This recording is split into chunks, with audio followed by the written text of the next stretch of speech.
Hello বন্ধুরা, আমি সঙ্গীতা। আশা করি আপনারা সকলেই ভালো আছেন। আজ সেপ্টেম্বর মাসের 14 তারিখ রবিবার। সময় এখন সন্ধ্যা 7টা বাজে। ভোরবেলা যদিও বা অল্প অল্প একটু রোদ দেখা দিয়েছিল, তারপর সারাটা দিন মেঘলা। যদিও বা আমাদের এখানে খুব একটা বৃষ্টি হয়নি, ওই টুকটাক করে সারাটা দিনই বৃষ্টি হয়েছে। একদম কম রোদ থাকায় চন্দ্রমল্লিকার লাস্ট পটিংটা করে দিলাম। এগুলো সবই রয়েছে 4 ইঞ্চি টবের মধ্যে, ডাল কাটিং থেকে তৈরি করেছিলাম, সেটা তো আপনারা খুব ভালোভাবেই দেখেছেন। আর এই দেখুন চারাগুলো বেশ বড় হয়েছে, আর দুটো আমি 6 ইঞ্চিতে দিয়েও দিয়েছি। এইগুলোর মধ্যে সব কিছুই কিন্তু নয়নতারার গাছ ছিল। সমস্ত গাছ আমি কাজে লাগিয়ে নিয়েছি কিচেন কম্পোস্টে। আর যে কোনো টবের মধ্যেই কিন্তু আমি চারাগুলো তৈরি করে নিয়েছি। চারা তৈরি করার জন্য যে কোনো ভালো জিনিস দরকার তেমনটিও নয়। ভাঙা টব বা ছোটো টব বা কোনো ভাঙা ভাঁড় ঠাড় যে কোনো কিছুর মধ্যে চারা কাটিং থেকে খুব ভালো গাছটা গ্রো করে নেওয়া যায়। এগুলো যেহেতু ছড়ানো টব, তাই জন্য ছোট ছোট লাগছে। গ্লাস টবের মধ্যেও কিন্তু চন্দ্রমল্লিকার ফাইনাল পটিং করেছি, যেগুলো 4তলা ছাদের মধ্যে রাখা রয়েছে। তবে 6 ইঞ্চির থেকেও 8 ইঞ্চি বা 10 ইঞ্চিতেও কিন্তু খুব ভালো গাছ হয়। গাছটা যেহেতু এক হাতে খুলছি তাই একটু অসুবিধা হচ্ছে, এক হাতে যেহেতু ক্যামেরাতে। আর এইভাবেই বসিয়ে নিয়েছি কিচেন কম্পোস্ট শুকিয়ে। যেই কিচেন কম্পোস্টটা কদিন আগে আপনাদেরকে দেখালাম যে রোদে অল্প করে শুকিয়ে নিয়েছি, আর এর মধ্যে একটু কোকোপিট মেশানো রয়েছে। আর কোনো কিছুই দিইনি। তবে একটু বড় জায়গায় দিলে হতো, কিন্তু সেই সব জায়গায় এখনো পর্যন্ত গাছ রয়েছে। আর কিছু কিছু তো চারা গাছ ঢাকা দেওয়া রয়েছে। চন্দ্রমল্লিকা চারাতে সবসময়তেই আমি অ্যালোভেরার জল এবং অল্প অল্প সর্ষের খোল দিয়েছি। 15 দিন পর পর খাবারটা দিয়েছি। কোনো সময় অ্যালোভেরার জল দিয়েছি, আবার কোনো সময় সর্ষের খোল অল্প একটুখানি গুঁড়োই দিয়ে দিয়েছি, লিকুইড দিই না। যেহেতু ছোট গাছ তো তাই লিকুইড দিই না। এতটা মাটি ভরা দিয়েছি কারণ এতটা মাটি তো ভরা থাকবে না, একটু বসে যাবে। আর যেহেতু এখন জল দেবো আর প্রতিদিন জল দেবার প্রয়োজন নেই, চন্দ্রমল্লিকা গাছ খুব একটা বেশি জল পছন্দ করে না, সেই জন্য একদিন জল দিলে দুদিন জল দেবার প্রয়োজন পড়বে না। ততদিনে মাটিটা আস্তে আস্তে বসতে থাকবে আর খাবারটা অল্প অল্প করে বাড়াতে হবে। যেহেতু ছোট গাছে অল্প খাবার, একটু বাড়লে তখন খাবারের পরিমাণটা বাড়াতে হবে। বাকি চারাগুলোকেও আমি বসিয়ে দেবো এরকম ঝুরঝুরে মাটিতেই। তবে কোকোপিট দিয়েও কিন্তু গতবার আমি করেছিলাম, এবং সিন্ডার দিয়ে তো আরোই ভালো হয়। তবে সিন্ডার দিয়ে চন্দ্রমল্লিকা বসালে একটু জলটা বারবার দিকে খেয়াল রাখতে হয়, কারণ সিন্ডারে তো জল ধরে রাখার ক্ষমতা নেই। তবে ভালো হয় গাছ, গোড়া পচে যাওয়ার সম্ভাবনা থাকে না। আর অবশ্যই ফাঙ্গিসাইড স্প্রে করে দিতে হবে, যেমন আমার পাতাগুলোতে দেখছেন, কারণ চন্দ্রমল্লিকাতে কিন্তু খুব তাড়াতাড়ি ফাঙ্গাস লেগে যায়, মিলিবাগও লেগে যায়, তখন গাছটা কিন্তু নষ্ট হয়ে যাবে। মানে ফুল আসার টাইমে আর ফুল পাবেন না।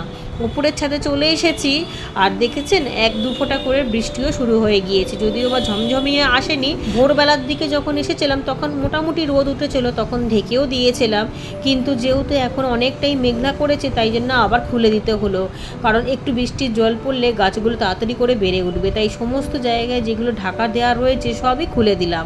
খুলে দিলে খুবই ভালো হবে, হাওয়া বাতাসটাও পাবে এবং বৃষ্টির জলটাও পাবে। এদিকে কিছুটা মাটি বেঁচে গিয়েছিল, কালকে যে তুলসী মঞ্চটা তুলেছিলাম সেখান থেকে কিছুটা মাটি আমি বেগুন গাছে দিয়েছিলাম, আর অল্প কিছু মাটি এখানেই ছিল। কিন্তু এখন সেই মাটিটা যেহেতু রেডি হয়ে গিয়েছে, এর মধ্যে অল্প একটু খাবার মিশিয়েই যে কোনো গাছ বসানো যাবে। সাথে এখানেও একটা 10 ইঞ্চি টবের মধ্যে মাটি রেডি করা ছিল। এই সমস্ত মাটি এখন আমাকে চাপা দিতে হবে। বৃষ্টির জল পড়লে আমার পুরো গাছটাই ভেস্তে যাবে, কারণ এগুলো পুরোপুরি রেডি হয়ে রয়েছে, শুধুমাত্র চারা বসিয়ে দিলেই হবে। এখন এটাকে কোনোভাবেই ভিজতে দেওয়া যাবে না। যদি কিচেন কম্পোস্ট তৈরি করে রাখতাম সেক্ষেত্রে বৃষ্টির জল পড়লে কোনো অসুবিধা হতো না, কিন্তু এটা তো পুরো একেবারে সম্পূর্ণ তৈরি করা বেড, তাই জন্যই সব ঢাকতে হচ্ছে। আর এই পাশে ঢাকনাগুলোকেও সব খুলে এক সাইডে টবগুলোকে রেখে দেবো। এদিকে যে টবগুলো দেখছেন এগুলোর মধ্যেও পরে পরে সমস্ত গাছ বসিয়ে দেবো, ডালিয়া ঠালিয়া। ফুল গাছে যেহেতু অনেকগুলো টব লাগে, আর এত টব বাগান থেকে বেরিয়ে যাবে, তখন আর টব কেনার প্রয়োজন পড়বে না। যেহেতু অনেক অনেক গাছ আমি তুলে দিয়েছি, যেই গাছগুলো মারা গিয়েছে বা যেই গাছের ফুলগুলো কমে গিয়েছে, বিশেষ করে নয়নতারার প্রচুর গাছ এবং তুলসী গাছ অনেক তুলে দিয়েছি, সেখান থেকেই অনেক টব কিন্তু আমার বেঁচে গিয়েছে। সেই টবগুলোকেই কাজে লাগাতে হবে। তবে এই যে ছেঁড়া ছেঁড়া ছোটো ছোটো গ্রো ব্যাগগুলোকে দেখছেন, এগুলো আমি কোনোবারই ফেলি না। এগুলো দিয়ে ছোটো চারা গাছ ঢাকতে খুব সুবিধা হয়, কারণ পুজোর আগের টাইমটা একটু কড়া রোদ ওঠে, যেমনটি এখন উঠছে।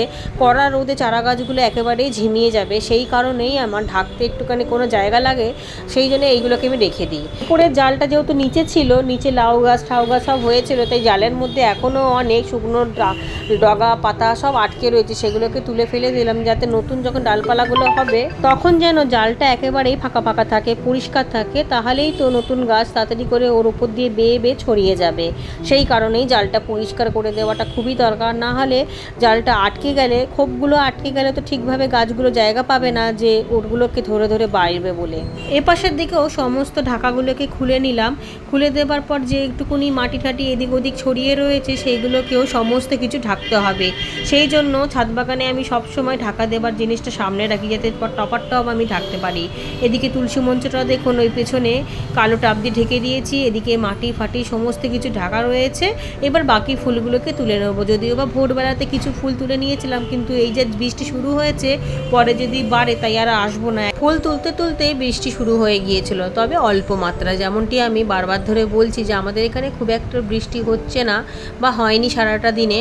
এই দেখুন, হয়তো ক্যামেরাতে বোঝা যাচ্ছে না, তবে গতকাল আমি অ্যালোভেরার তরল সার তৈরি করে সমস্ত ছোটো গাছে দিয়েছিলাম। যেমনটি আমি ভিডিওতে দেখিয়েছিলাম, অ্যালোভেরার পাতা কেটে ছোট ছোট করে টুকরো করে নিয়েছিলাম এবং সেই টুকরোগুলো থেকে জেল বার করেছিলাম কচলে কচলে। এক বন্ধু লিখেছো, সেও কদিন আগে দিয়েছিলে। আমি যেহেতু একেবারে ঘরোয়া খাবার দিই, ফুল গাছ হোক, সবজি গাছ বা ফল গাছ, সেই জন্য কোনো কিছু বাইরের খাবার দিই না। আর সমস্ত খাবার আমি ঘুরিয়ে ঘুরিয়ে দিই। কোনো সময় অ্যালোভেরার জেল দিই, কখনো সর্ষের খোল দিই, কখনো তরল সার দিই। তবে ছোট চারা গাছে আমি অ্যালোভেরা জেলটাই দিই, আর অল্প অল্প সর্ষের গুঁড়ো একটু একটু টবের মধ্যে ছড়িয়ে দিই যদি অ্যালোভেরার জেল না দেওয়া হয়। তো গতকালও আমি দেখিয়েছিলাম যে এইভাবে হাতে কচলে জলের সাথে মিশিয়ে সমস্ত চন্দ্রমল্লিকা গাছে এবং ছোট ছোট বেগুন চারা, লঙ্কা চারা, অন্যান্য গাছেতেও দিয়ে দিয়েছিলাম।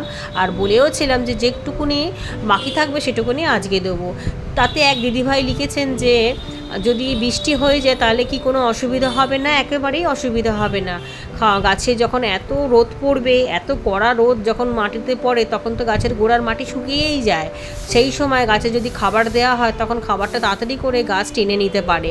তো কালকে তো প্রচুর রোদ ছিল, তাই সারটা যখন দিয়েছিলাম গাছের মাটিতে খুব ভালোভাবে টেনেও নিয়েছিল রসটা, সেই জন্য খাবারটা একেবারেই নষ্ট হয়নি। আর এক বন্ধু জিজ্ঞাসা করেছে যে তার কাছে অ্যালোভেরার গাছ নেই, সেক্ষেত্রে সে কী ব্যবহার করবে। কোনো কিছু দরকার নেই, যদি কিছু না থাকে সর্ষের খোল পেয়ে যাবেন। সর্ষের খোল একেবারে পাতলা করে অল্প অল্প করে 15 দিন পর পরও দিতে পারেন এবং গুঁড়োও দিতে পারেন। যেমনটি আমি একদম ভিডিওর প্রথমেই দেখিয়ে দিলাম যে কিভাবে ছোট চারা গাছ আমি ফাইনাল পটে দিয়ে একদম সামান্য পরিমাণে দিয়ে দিয়েছি। এই দেখুন কয়টুকুনি পরিমাণে নিয়েছি, যত গাছ বাড়বে ততই পরিমাণটাও বাড়বে, কোনো কিছু দেওয়ার দরকার নেই। তবে অ্যালোভেরার গাছ যদি সব জায়গায় নাও থাকে, মানি প্ল্যান্ট গাছ তো মোটামুটি সবার বাড়িতেও থাকে। মানি প্ল্যান্ট গাছে ডগা পাতা ডাল কেটে হাতে কচলে নিয়েও এই সারটাও দেওয়া যায়, যেটা আমি অনেক দিন আগে ভিডিওতে দেখিয়েও দিয়েছিলাম, প্রায় 1 মাস আগে দেখিয়েছিলাম যে ঠিক অ্যালোভেরা গাছের মতো মানি প্ল্যান্ট গাছেরও অনেক ক্ষমতা। ওই সারটা দিলেও গাছ তাড়াতাড়ি করে বেড়ে যাবে এবং খুব ভালো খাবারও পেয়ে যাবে। আর সবার বাড়িতে যেহেতু থাকে তাই অসুবিধা হবার কথা নয়। আর যদি সেটাও না থাকে তাহলে যে বললাম সর্ষের খোল গুঁড়োও দিতে পারেন, অথবা একেবারেই পাতলা করে ছোট চারা গাছে 15 দিন পর পর দিলেই যথেষ্ট। তাতেই ছোট চারা গাছ কিন্তু খুব সুন্দরভাবে বেড়ে যাবে। যেমন আমি ডাল কাটিং থেকে তৈরি করেছিলাম, সেইগুলো কিন্তু এই সর্ষের খোল, মানি প্ল্যান্ট গাছের ডগা পাতা দিয়ে তৈরি করা সার এবং অ্যালোভেরার জেল এইসব দিয়েই বড় করেছি। সেই জন্যই যার কাছে যে জিনিসটা রয়েছে সে সেই জিনিসটা দিয়েই বাগান করুন, কোনো কিছু চিন্তার কিছু নেই। যেমনভাবে করবেন গাছকে অভ্যাস, গাছ কিন্তু সেভাবেই খেয়ে ভালোভাবে ফুল ফল দেবে। যেমন আমি বলেছি সবজি গাছের ক্ষেত্রে রোজ যেমন আমরা ফ্যান পাই, চাল ধোয়া জল পাই, ঠিক তেমন ফুল গাছের ক্ষেত্রে যেটা পাবেন সেটাই দেবেন। গতকাল তো আমি এই কথাও বলেছিলাম যে ফুল গাছেও আমি চাল ধোয়া জল দিই, তো সেটাই দেবেন মাঝে মধ্যে, দেখবেন তাতেই কিন্তু ভালো ফুল হবে।